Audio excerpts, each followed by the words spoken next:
Po na marami sa atin na may bedtime na. So I will keep this message short and sweet.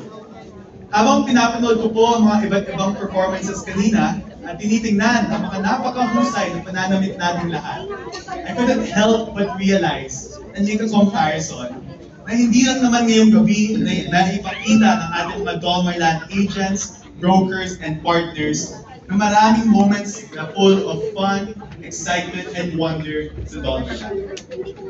Think about it. In just the past few years alone, we survived and grew during a pandemic.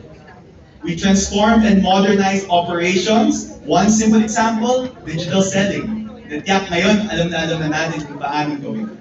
We also continue to develop award-winning communities. In fact, just this year, we were recognized by 3 different awarding committees. Ang ating Bella Vista po, nanalo ng Best in Affordable and Mid-Income Community. Yung Legacia naman po, Best in Housing Design and Best Value for Investment. Ito po ay something we're very proud of dahil alam naman po natin na ang Dolmarland Homes ay value for money and high quality.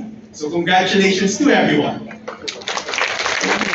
Of course, another highlight is year on year, we continue to break sales records every year for the past years. And I am very much looking forward to the years ahead. Dahil alam ko po, I am very confident na we haven't even shown our best performance yet. Tulad na lamang sabi ng ating President kanina, ang gross sales target natin next year ay 3.3 billion pesos. Isang malaking numero, but it is something I am confident we can achieve, that we will strive for, to push our limit, to keep on growing Dolmarland. Do not worry, kasama po namin kayo. We will always provide you support. In 2025, just to name a few, Legacia po, we will start constructing the main gate and model units. Bella Vista Phase 2, magkakaroon na po ng PLS. In our projects, sa Golden Heights Residences, there will be site activity.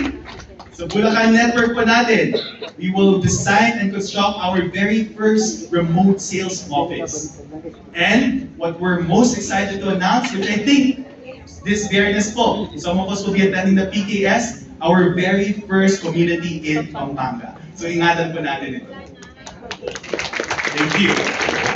But of course, let's focus this year first. Let's make sure that we strive to hit our net sales target. We are still not there, but like Grace mentioned earlier, we will keep pushing to make sure that we reach it and end this year with a grand finale. Let's end this year with fireworks, not fire, pero fireworks, no? And I look forward to seeing you all again in our annual sales party, congratulating each and every one of you. So again, maraming salamat po sa lahat. And like always, let's do everything na sama-sama.